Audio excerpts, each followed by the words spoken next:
Muy buenas tardes, soy Guillermo Vázquez Jándal, esto es Diálogo Abierto aquí en la señal de la primera cadena nacional, radio, televisión e internet, Grupo Fórmula, transmitiendo este sábado 25 de septiembre a toda la República Mexicana a través del 157 de Sky, 121 de Easy, 153 de Megacable, 161 de Total Play y en el 354 de Dish. En Estados Unidos y Canadá, a través de Telefórmula Estados Unidos, en las cadenas Xfinity Latino y Latino View, y en nuestro sitio web www.radioformula.com.mx. Como todos los sábados, un gran placer compartir este espacio con Felipe Gaitán. Hola, Felipe.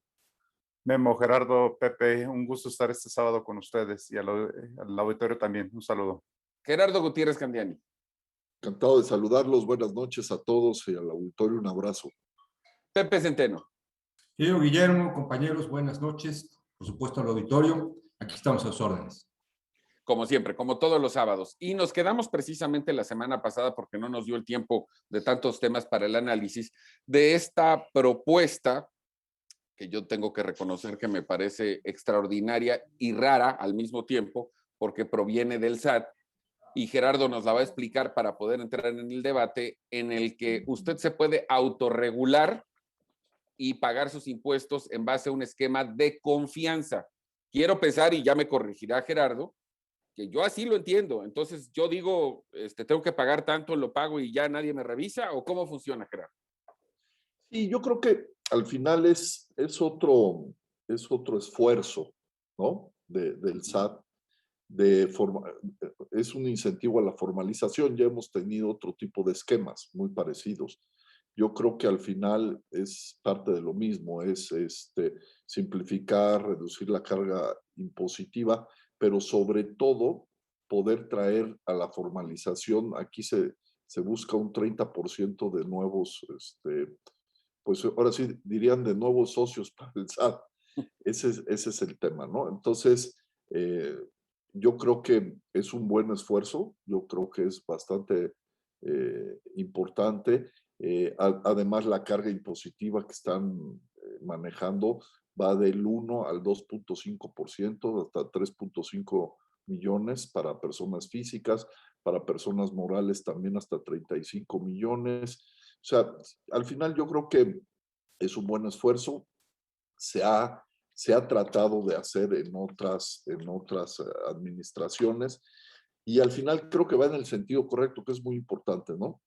Aumentar la base de contribuyentes es fundamental. Todos hemos discutido y todos hemos platicado de que muy pocos mantienen a este país y esa es la realidad. La economía informal, como tú sabes, cada vez aumenta más, es más del 50% de las empresas en México. Entonces, creo que es un acierto de la Secretaría de Hacienda proponer este tipo de esquemas. Sale los que había antes, esquemas parecidos, y creo que tiene virtudes porque es muy fácil de pagar, es muy fácil de cumplir y todo. El gran reto es convencer a los que no pagan absolutamente nada, ¿no? Que se metan a un esquema como estos de simplificación administrativa y paguen algo, que la verdad de ahí está el gran reto, porque mucha gente piensa que entrando a este tipo de esquemas obviamente va a estar fiscalizado y el incentivo de no pagar en este país es muy fuerte. Entonces, yo coincido contigo, lo aplaudo, creo que va a ser importante y lo que se logre va a ser bueno, porque al final el aumentar la base de contribuyentes pues es aumentar las posibilidades de tener más recursos para el país, poderlos, bueno, esa es la idea, poderlos distribuir de manera más eficiente. Es un esquema que ya ha dado éxito en algunas otras partes del mundo, en Asia. A mí lo que me llama la atención, y por eso decía extraordinario al principio, Pepe, es por el hecho de que una autoridad recaudatoria confíe en los que le van a pagar. Eso en este país no es muy común. Pues sí, pero dicen en mi pueblo que de lo perdido lo que aparezca. Y creo que eso es un poco la lógica. De que no me paguen nada, que me paguen lo que quieran, pues aunque sea que nos paguen lo que quieran. Pero además yo quiero anotar a lo que me parece que es interesante de la propuesta. Para todos estos pequeños contribuyentes, el mantener un contador, llevar un control muy estricto de las finanzas, le supone costos adicionales y de alguna manera el eliminar por cuando menos parte de estos costos al simplificar el pago de los impuestos puede generar que la gente por un lado tenga más ingresos para ser más productivos y más exitosos en sus actividades económicas, pero por otro lado también para que haya un incentivo, como dice Gerardo, para que se incremente la base fiscal. Me parece que es un acierto. Probablemente este incentivo no dure muchos años, quizás sean 5 o 10 años.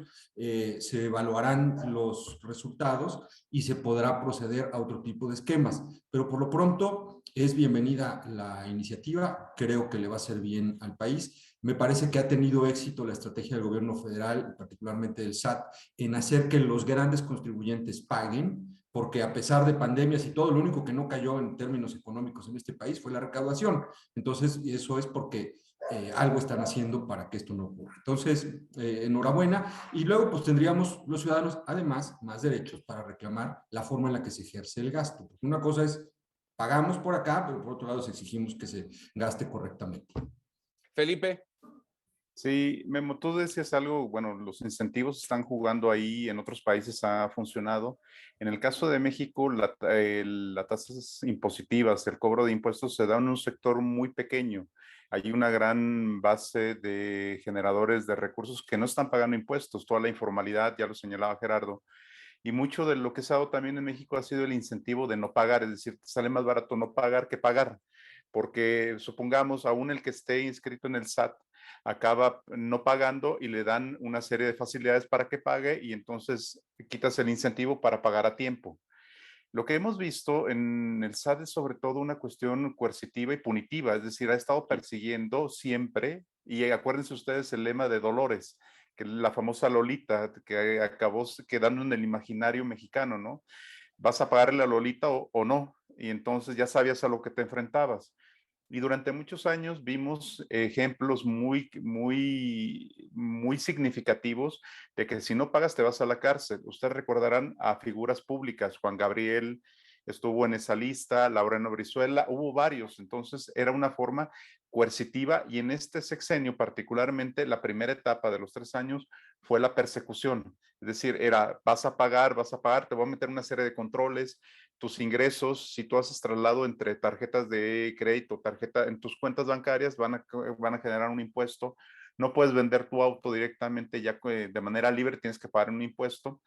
Y esta parte creo que es un incentivo interesante para simplificar para los que están ya dentro de la base tributaria. Gerardo decía algo interesante. ¿Cuál será el incentivo para aquellos que no están en la base tributaria? Este esquema es la simplificación ayuda para los que estamos pagando los impuestos. Te simplifica contadores, te simplifica trámites, te simplifica una serie de cosas. Sí, ese es el incentivo para los que estamos dentro. Para los que están fuera, ¿cuál es el incentivo? Resulta más gratificante o tienes mayor beneficio no pagarlo que meterte a este sistema. Habrá que buscar otro tipo de mecanismos también, pero en principio, bueno, ayuda a esta base tributaria de las que formamos nosotros, que no nos castiguen más de lo que ya estamos y al contrario, que sea una parte de confianza y que pueda generar estos recursos, como dice Pepe, no de lo perdido, porque siempre andamos buscando facturas y demás para pagarlo menos, porque al final de cuentas, en ninguna parte del mundo a nadie le gusta pagar impuestos. Son incentivos negativos. Es decir, sabes que los tienes que pagar porque va a ser un beneficio, pero no los pagarías tú. Y se vuelve entonces algo negativo. ¿Cuál es la manera de hacerlo más atractivo para la base de contribuyentes? Bueno, yo concluiría, sobre todo por lo que comentas, que cada vez se hace más difícil estar en la informalidad para cualquier otra cosa a la que te dediques, incluso hasta para los trámites más sencillos. Esta simplificación, y coincido que nos ayuda a los que sí lo hacemos, pero también tiene una suerte de ventaja para el que se puede incluir en la formalidad y tener acceso a otros beneficios sin necesariamente tener que pagar una enorme cantidad de impuestos o tener una gran infraestructura.